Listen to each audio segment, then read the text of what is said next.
Please welcome the Vice President of the United States, Kamala Harris.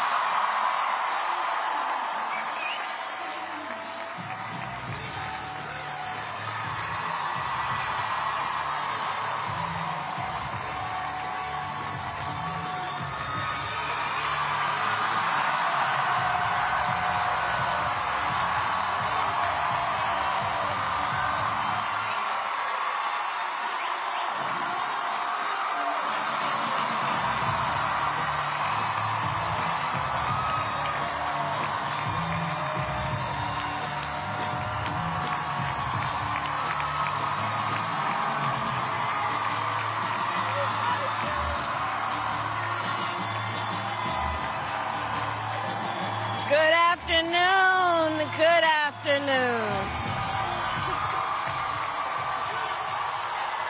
Good.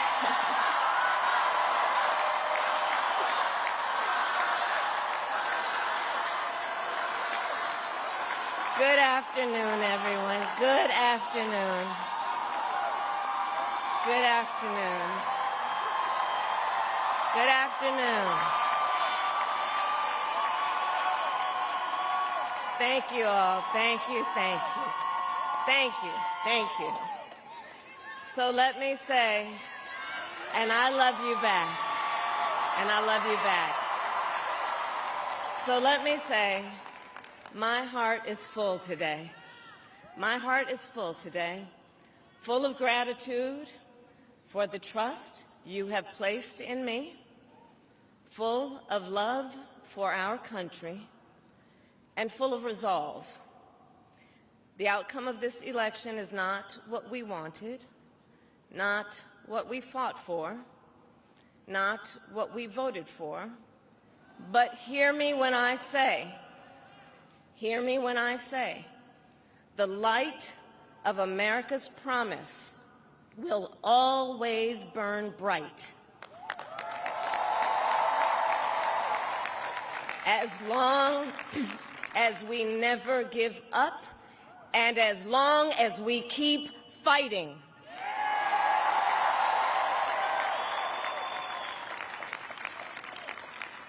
To my beloved Doug and our family, I love you so very much. To President Biden and Dr. Biden, thank you for your faith and support. To Governor Walz and the Walz family, I know your service to our nation will continue. And to my extraordinary team, to the volunteers who gave so much of themselves, to the poll workers and the local election officials, I thank you all. Look, I am so proud of the race we ran and the way we ran it. Over the 107 days of this campaign, we have been intentional about building community and building coalitions, bringing people together from every walk of life and background, united by love of country, with enthusiasm and joy in our fight for America's future. And we did it with the knowledge that we all have so much more in common than what separates us. Now, I know folks are feeling and experiencing a range of emotions right now. I get it. But we must accept the results of this election. Earlier today, I spoke with President-elect Trump and congratulated him on his victory. I also told him that we will help him and his team with their transition, and that we will engage in a peaceful transfer of power.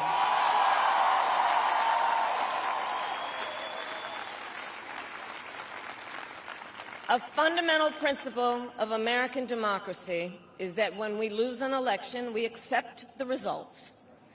That principle, as much as any other, distinguishes democracy from monarchy or tyranny. and anyone who seeks the public trust must honor it. At the same time, in our nation, we owe loyalty not to a president or a party, but to the Constitution of the United States.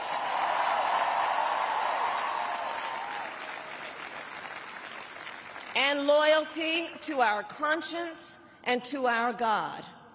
My allegiance to all three is why I am here to say, while I concede this election, I do not concede the fight that fueled this campaign.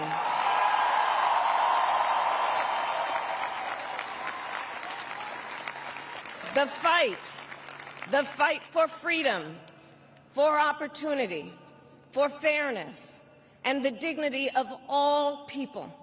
A fight for the ideals at the heart of our nation, the ideals that reflect America at our best. That is a fight I will never give up.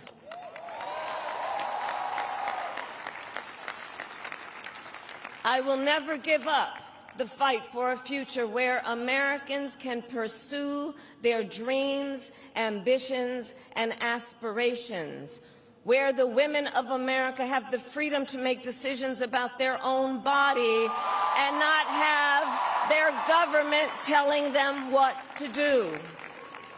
We will never give up the fight to protect our schools and our streets from gun violence.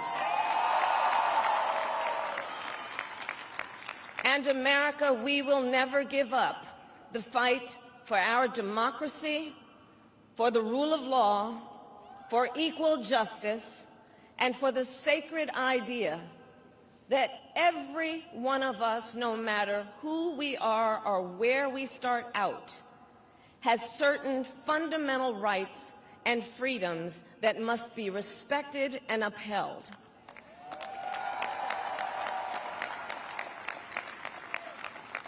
And we will continue to wage this fight in the voting booth, in the courts, and in the public square. And we will also wage it in quieter ways, in how we live our lives, by treating one another with kindness and respect, by looking in the face of a stranger and seeing a neighbor, by always using our strength to lift people up, to fight for the dignity that all people deserve. The fight for our freedom will take hard work, but like I always say, we like hard work.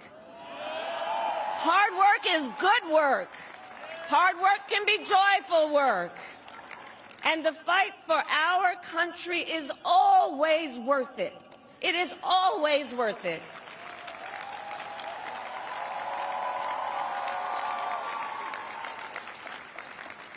To the young people who are watching, it is... I love you,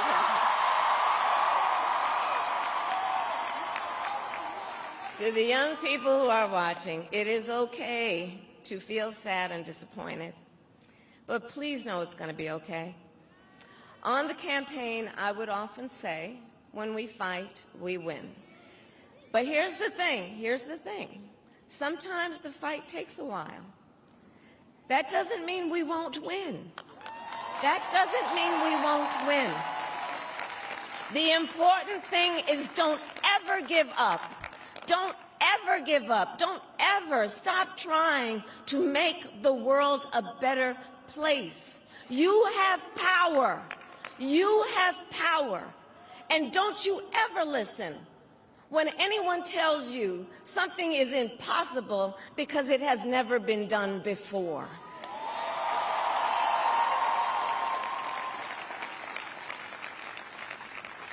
You have the capacity to do extraordinary good in the world. And so to everyone who is watching, do not despair. This is not a time to throw up our hands. This is a time to roll up our sleeves.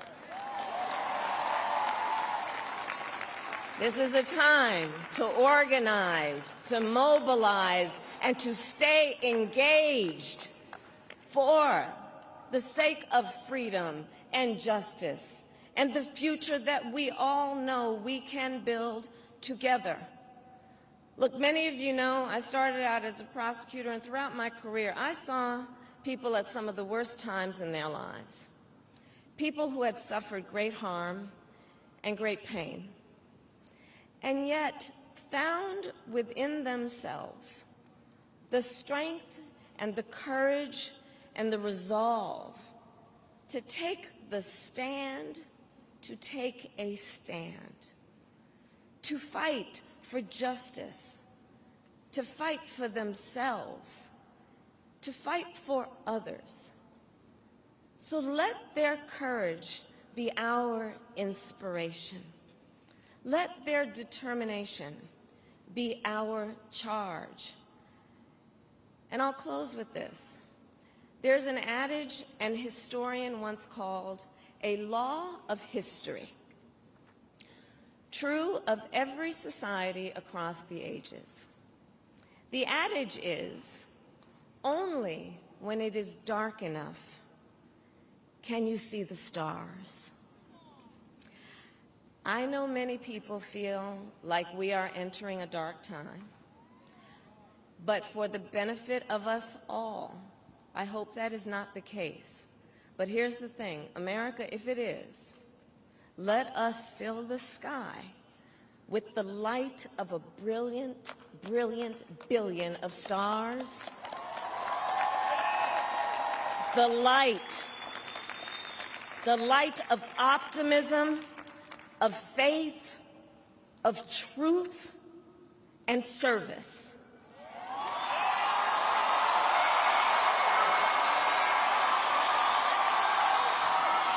HU. And may that work guide us, even in the face of setbacks, toward the extraordinary promise of the United States of America.